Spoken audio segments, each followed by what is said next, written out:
10 benefits of playing Minecraft. What's up guys, here my name is xBuzzerman and today we're going to be going over 10 of the benefits you could be seeing while playing Minecraft. Now this list was derived from a few lists I was able to find online, so go ahead, the link will be in the description, and I kind of made some up on my own. Comment down below the biggest benefit you have had playing Minecraft. It's right down there. I'll tell you mine at the end. I'd like to read all those comments. Like this video up, let's go for 3,000 likes. Can we do that? Can we do that? Otherwise than that, let's go ahead and get started and enjoy. For our first one, we're going to be talking about the encouraging use of planning. Minecraft encourages users to plan before they're able to actually build something. Whether it be getting the right amount of tools for every certain build you're trying to do, or planning out how much space it will require. You need to know a few certain things before you start just building away. Now some people just go all Rogue Nation and they're like go straight at it. Like some sort of something. But me, I have to figure out every single build, especially if you're doing things in like survival or whatnot. You have to like really figure out what you want to do, or else you're gonna have to be going back and forth.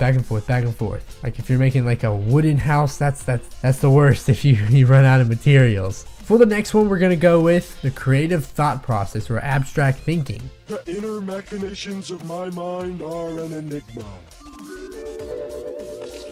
This is probably one of the best games for that, just for the fact that you get unlimited resources in creative mode and you can create exactly whatever you want. Nobody's ever going to reach the edge of Minecraft legally, so you have pretty much unlimited space as well. I mean, if you look at it, things like these builds over here and this build, these creations, even though they are made on third-party programs, are absolutely incredible, and the creative outlook that you had to inspire to be able to make that, I mean, it takes a lot of just abstract thinking to think, all right, I'm going to recreate what I've seen in real life to Minecraft. Westeros Craft, Attack on Titan, there's a lot of incredible worlds that I have seen in Minecraft that I was like, wow, these people really have taken this game and used the full benefits of it.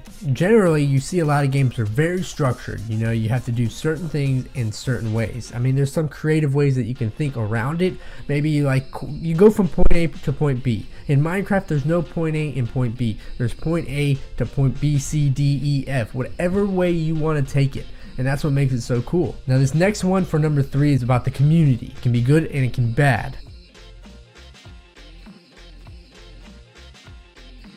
Just like any game, you can meet a lot of really cool people, but you can meet a lot of really bad people. So it's a double-edged sword. But I can't tell you how many friends I've made through the use of Minecraft. Some of the people that I've met and known for 4+ years, my favorite YouTube friends, my best YouTube friends, I knew them through Minecraft. And I'm sure I didn't play like extreme amounts all the time. I was on and off, and I played probably a little below average, if not average, amounts of time, because I kind of like, I play a lot of different games. With that, with there being the ability to make these awesome connections though, you can also get ridiculed. You get on the wrong server, people know your name, they hate you, you can get into arguments, things like that. So it is a double-edged sword. A lot of people don't like to go on servers just for that reason, but if you're that confrontational, you probably don't even need to be on the servers in the first place. For our first, that made sense. For our fourth one, we're going to go with environmental analysis and awareness. There's actually a study done for gamers in general, so this is just kind of like gamers in general, that they tend to be able to have a better outlook on the environment around them than any other person, like a non-gamer, someone who doesn't game on the reg.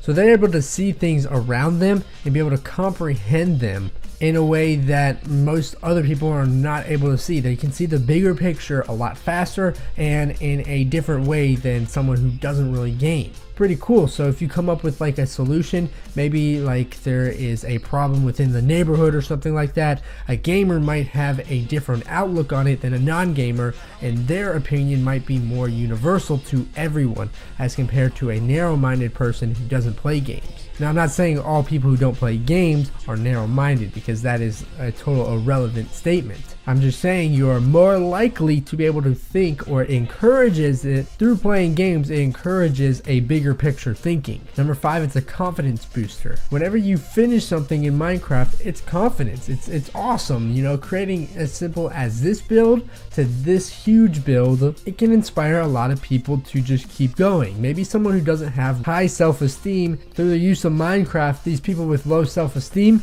can be able to really just enjoy themselves. It's a game that's not super challenging, but it's really as challenging as you make it. All you have to do is get one good sitting in. Maybe you play for 2 hours straight, 2-3 hours straight, create something cool looking, and then you can look at it and you're like, man, that looks really cool. And that's a form of confidence. For our 6th one, we're gonna go with teamwork. Now, whether you're doing LAN events or servers, it's gonna require multiple people most of the times to create huge, big projects. Whether you're trying to make a server spawn, a huge house, or some miscellaneous thing, you're gonna need to have teamwork. Someone's gonna be able to need to get certain items. Some people are gonna need to be able to do certain parts of the house, just so people can get the build done in a relatively efficient manner. I really didn't realize this benefit until I actually looked back at some of my old videos when I was playing Tekkit and Ultra Hardcore Survival. Me and some of my friends were able to really use good teamwork when we had to, like, some person went out and got all the meat, I went out and got all the wood.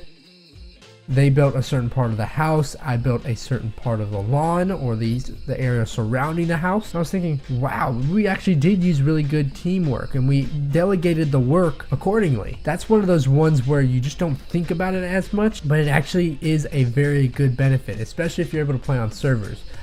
You tend to see it more in like console players and Pocket Edition players, because they're able to work with each other a little bit more. Servers are just harder to make on PC than, you know, simply connecting in consoles. But then there's the over teaming. That's what you don't like. When someone's like, you're playing Hunger Games and they're like, team bro, team. I just want to punch them in the throat when they do that. For our 7th one, it is creating and accomplishing goals. You set goals in life, everyone does, and then you don't know, most of the time you might not actually achieve that goal. You know, it's such a morbid thinking, xBuzzerman. But some of them you're not setting them up not to be achievable. Like, I mean, I want to fly without having any kind of like aid. Yeah, that's not gonna happen. You're not gonna freaking fly. I mean, we could try. Oh my god!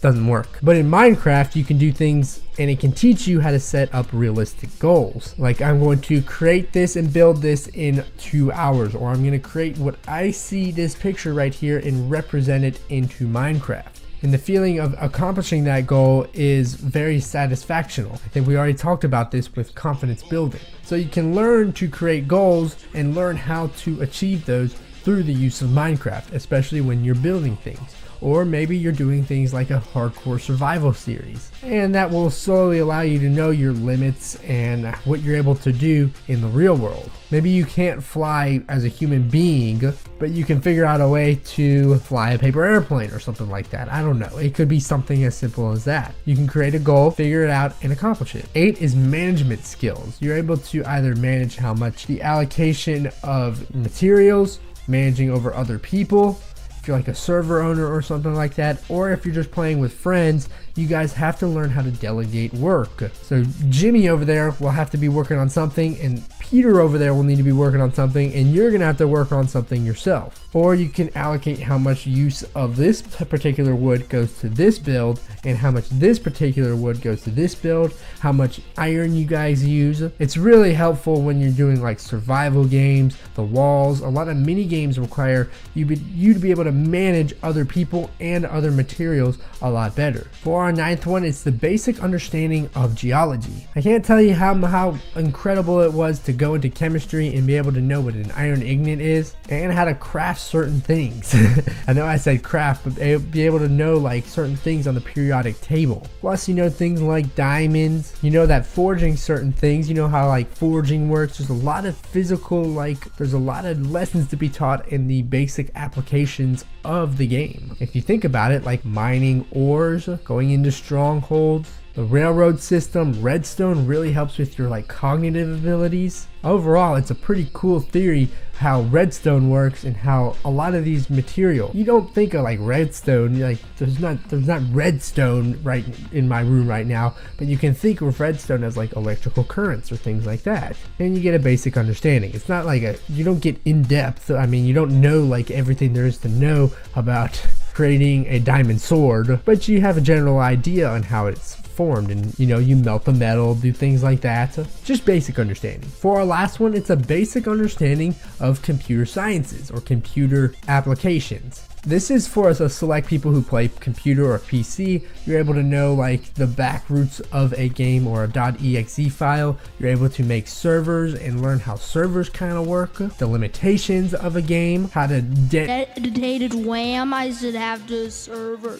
Dedicate RAM, like the overall part of your computer. Even if there's these cringy Minecon things, a lot of kids ask intelligent questions about the back roots of Minecraft, like the dedicated RAM, creating servers, saves files, modding, things like that. You get a very basic understanding on how it all works. And I know a lot of kids who have literally tried programming after that, not just simply doing like those, not doing super complex stuff, but creating their own servers, creating their own applications of games. Alright guys, I want to thank you all for watching this video. If you could please leave a like, that would definitely be appreciated, and comment down below the benefits you've had playing Minecraft. Overall though, I hope you got like some sort of like confidence, like hey, I can actually play this game and not feel like a total degenerate, which you shouldn't anyway, but a lot of these lessons do occur within games in general. So if you are going